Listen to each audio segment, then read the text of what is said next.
ईश्वर ने उन्हें उनकी किए का दंड दे दिया है। ईश्वर के कारण अब सब सामान्य है। परंतु अब वो खुलकर सामने आएंगी।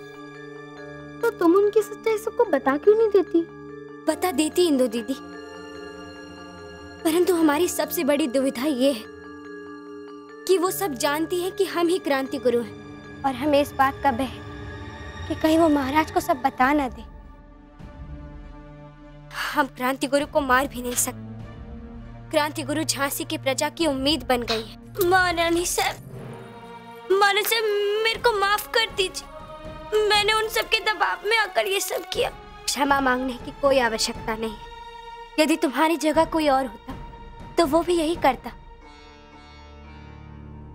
सारी सच्चाई हमारे समक्ष आ चुकी है, और चिंता मत करो, तुम्हारे पिताश्री और तुम्हारे भाई हमारे पास सुरक्षित है। मल्लिका, आलिया, मोती भाई जी, सुंदर, तुम दोनों ठीक तो हो ना? हमें आप दोनों की बहुत चिंता हो रही थी। मल्लिका, आलिया, हम दोनों बिल्कुल ठीक हैं।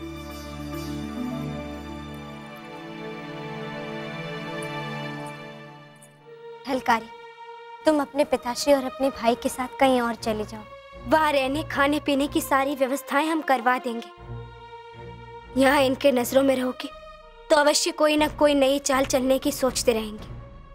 महारानी साहब, उनकी योजना तो झलकारी को मारने की थी। आपने न बचाया होता तो अब तक झलकारी मर गई होती। आपने मेरे को जीवन दिया, ये जीवन आपका है, और अब ये जीवन आपको न्यौछावर है।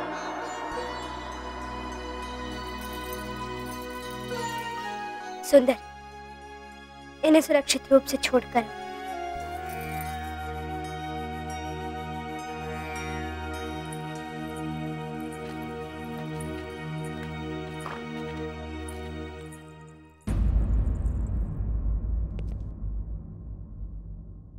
बाबा।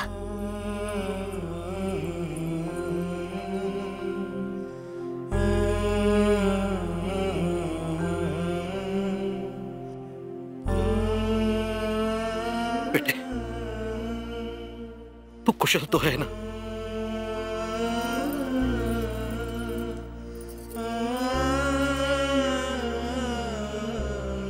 बस बस, बहुत हो गया।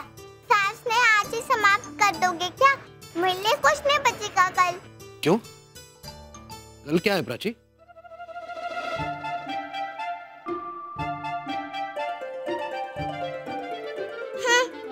मुझे इस सब की चिंता रहती है। मैं इस सब के बारे में सोचती हूँ, पर मेरे बारे में कोई नहीं सोचता। थोड़ी देर पहले मैंने बताया था कि कल मेरा जन्मदिन है, और अभी पूछ रहे कि कल क्या है। रावबा, अब चलना चाहिए, बहुत देर हो गई है। भाई श्री महारानी अभी तक नहीं लौटी।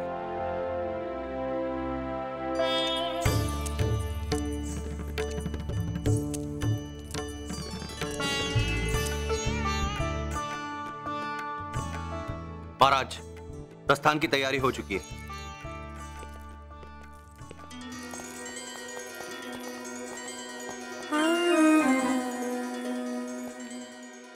हम आपके आभारी हैं। किस लिए महाराज? आज आपने हमारे प्राणों की रक्षा की। नहीं महाराज, हमने कुछ नहीं किया। करता तो वो ऊपर वाला है। हम तो केवल माध्यम मात्र हैं। बचाया तो उन्होंने। आप सत्य कह रहे मां, परंतु आज पूजन के दौरान आप कुछ विचलित दिखाई दे रही थी। इसलिए मन में एक जिज्ञासा उठ गई कि आप ये सब पहले से जानती थी। इसीलिए आज आपने हमसे पहले वैनी साहब को आहुति देने के लिए अनुरोध किया था।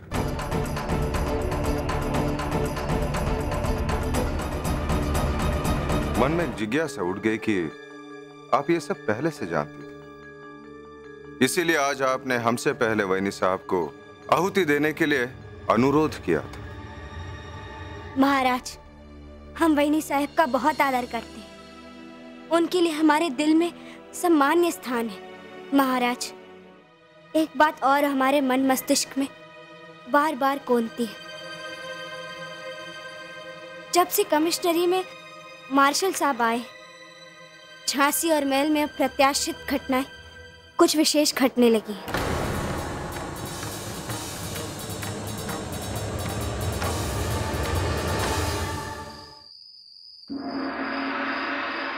मनु दीदी, ये कक्ष आपको महाराज ने दिया है ना? बहुत सुंदर है। झांसी पर बुरी नजर रखने वालों हर एक को झांसी के बाहर कर दे। हाँ हाँ, बाहर कर देना। अभी मुझे बहुत नींद आ रही है। अभी इतनी देर के बाद आपके साथ सोने का मौका मिला है। कल मेरा जन्मदिन है। अगर जल्दी सोएंगे तभी तो जल्दी उठेंगे। तुम सो जाओ प्राची, हमारा कुछ काम बाकी है, उसे पूरा करना है।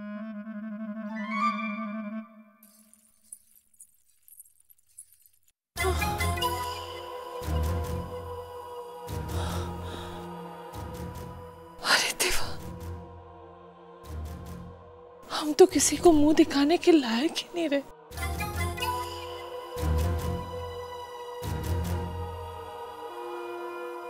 सच कहा है किसी ने,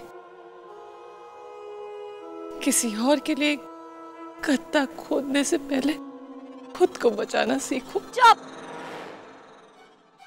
हम गड्ढे नहीं खोदा करते, जीवन भर आग से खेलते।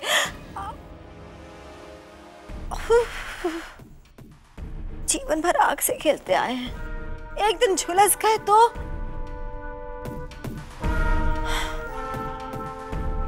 लेकिन इसके बदले में लक्ष्मीबाई का भविष्य ना झुलसा दिया तो हमारा नाम सुखबाई नहीं है।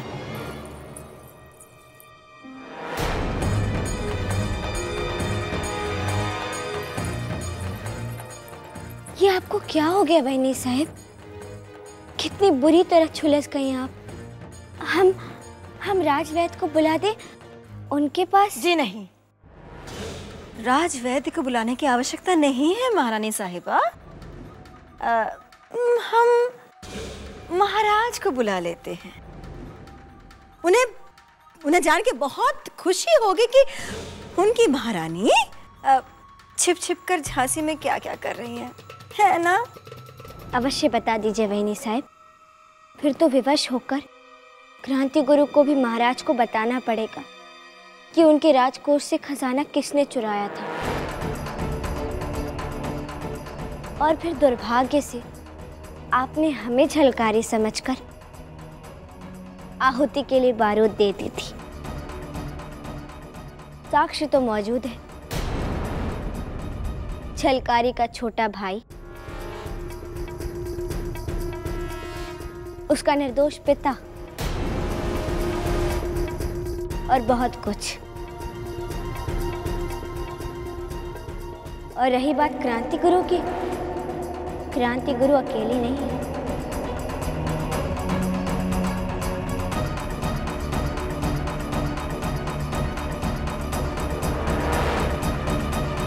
और रही बात क्रांति गुरु की, क्रांति गुरु अकेली नहीं है।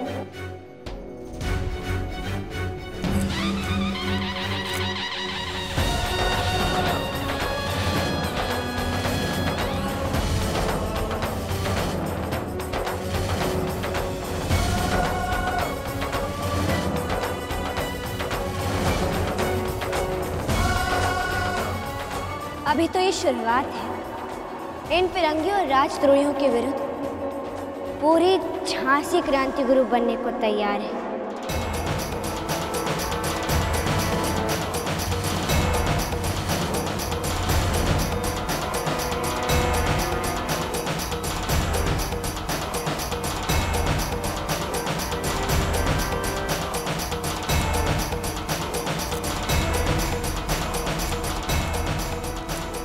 अभी तो लक्ष्मीबाई ने आपको क्षमा कर दिया है।